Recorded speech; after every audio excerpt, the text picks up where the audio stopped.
We're back, people, and today we're breaking down film on Jaylin Smith, USC corner. And to me, this is one guy that deserves a lot more draft hype. It's actually surprising how little I've seen people talk about him in this class. Like, he is a little bit undersized. He's at like 5'10 and a half, 187. But he did run a 4.45. But this guy does like everything like pretty well. Like, I think he plays with good technique. For his size, he plays with physicality. Like, he's a good press man corner. He has some of the best press man reps I've seen.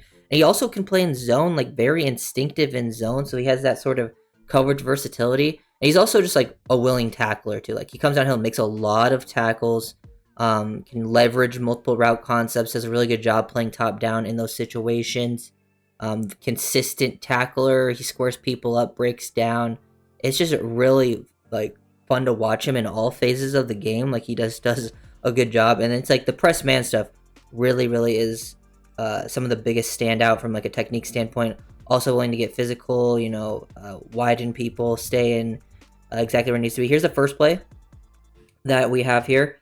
Jaylin Smith on the outside. It has to down in the red zone area, covering across the field horizontally. This is always a tough ask when someone's playing press man, to cover all the way across the field horizontally, and to like make a good play on a pretty solid receiver in the draft too, Caden Prather, who's a good guy, a good player. Jaylin Smith sticks with it the whole way. You can see, like, I feel like he's got good anticipation. He has good reactive athleticism. Stay in phase with this guy. Just doesn't allow any separation. And look at him, just like, ball gets thrown on the backside. Look at him undercut it.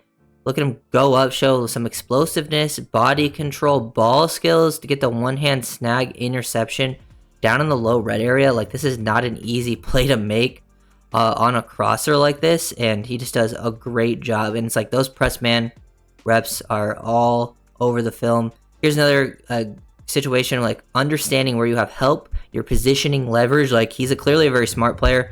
Another example that you can see of him and press being physical. Maybe a little handsy there in the route stem, but doesn't get called, and then makes a play at the catch point. You can see it from this angle a little bit better, but here, he's playing low. He's got like low, that low shoulder positioning, low and outside positioning, right? Because it's single high. They're playing cover one. He has help to the inside and deep, so he can play low and outside positioning.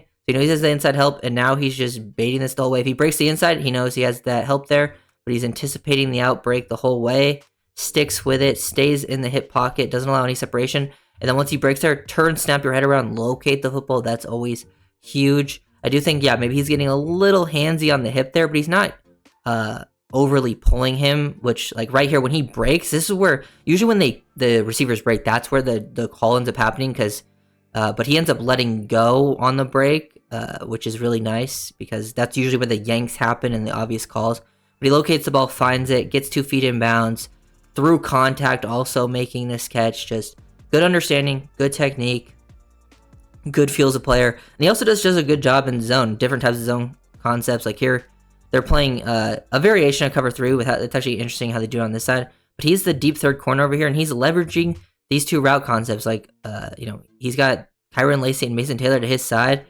Taylor was lined up on the outside, and now he's just like in a position to where he's kind of splitting these 2 defenders, because they're working basically like a post wheel type of concept. And once he's just reading the QB through it, once he sees the QB committed to the outside on the wheel, he's able to, stay square, stay patient, and then get over the top and make a play on that back shoulder throw, because he was able to leverage both concepts. Now, if the quarterback, Nussmeier, was, more looking to the inside, he was in a position to still break and make a play on that as well. Plus, he also knows, like, if it goes far enough, he has inside help with the deep middle of the field safety. So, Jaylin Smith just continuously making plays. It's not only the press man stuff. He can do other work as well. Good player versus screens, very physical. And he does a great job. Like, look at the pad level. Look at him get engaged with this receiver. Plays with good leverage pad level. And then look at him just lift this guy up, extend with those hips and the arms, be able to show some pop to move this guy back. And now that he's, created some displacement there, he's able to stack, shed, and then make that tackle at the line of scrimmage on a receiver after completely shedding that receiver with perfect technique. Like, this is exactly what you're looking for someone to stack and shed on the outside versus receiver, and he does that stuff consistently. I actually wouldn't be surprised if teams see him as a potential nickel at the next level. with his, with his size. I think he has the athleticism where he can play in the nickel. Also on the outside though, but also like his willingness and physicality to be more involved versus screens versus the run. I think that could have teams see him as a potential nickel at the next level. Like here, playing as a flat defender underneath. This is good example where he's just reading the QB. Kind of leverage. Notre Dame's running smash, but they throw. Leonard ends up throwing this ball real quick to the flat, so he doesn't have to gain too much depth here to take away the corner. Once he sees that happen, boom, break on it, play top down, and limit that guy. Like there's no yak here. Like he limits the yak completely, basically at the line for no gain because he's able to make a very quick tackle, show some click and close, and he always is finishing through on those plays as well, which is big. Here's another example of him as a flat defender. They're throwing the screen. He identifies the RB screen. He gets downhill. And then once he identifies it, he's quick enough to get there where the O-linemen don't have a chance to block him. And then once he breaks down with all this room, breaks down, squares him up, but he's still gaining ground too, closing ground, and then is able to make a very strong tackle at the catch point, just limiting these plays to no yak. Like he's a very strong tackler with good press man ability and also has zone awareness. Like I don't understand how people aren't talking about him. It's not like he's super small. Like his size is like a little below average.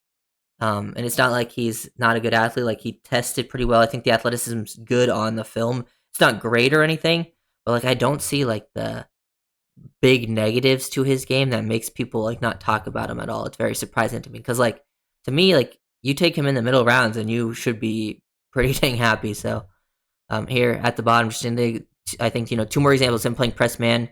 Doesn't even have to get hands on the guy early either. Like he's able to play press without having to bump, which is I think is an important thing. You should be able to play press more like you can get hands on, get physical, but also be able to play press in a situation where you don't get hands on and still be in position to make a play. Like good job. Eyes are on the hips. He's very disciplined. And then once he sees him commit to the outside, then he opens up his hips, stays in the hip pocket. Now he squeezes him towards the sideline without committing pass interference. Ball ends up, kind of thrown out of the way there anyways. Motion in, he gets late press on this guy. Good job. I like seeing him like throw a false step in. Like this looks like a false step at the bottom, but to me this shows like he's trying to freeze the receiver. Like he's the first step right there shows like almost a fake jam, which kind of slows the receiver. Now he tries to commit to the outside. Smith knows that's what's probably going to happen because that's what usually receivers try to do when you throw that fake jab or with the foot or the hand. They usually hesitate and then they're like, okay, I'm going to take advantage and accelerate. Jaylin Smith doesn't give up like any positioning here. He opens up quickly. He's even in high upfield shoulder positioning, and he's ready for the receiver to break. He doesn't end up breaking, but you can see like he with how Smith plays it, he turns back into the receiver, but the QB for some reason doesn't throw the back shoulder based on the corner's positioning, so it doesn't end up playing out that way. But he does play it perfectly, and the receiver doesn't have a chance. It's just definitely one of my I hadn't watched Jaylin Smith until recently. And he's become one of my guys in this class, like especially when you consider like draft value and like positioning of where he's going to potentially go, and like people talking about him. I see like he's going to be a potential starter in this league, whether it's on the outside or inside. Like I actually could see both.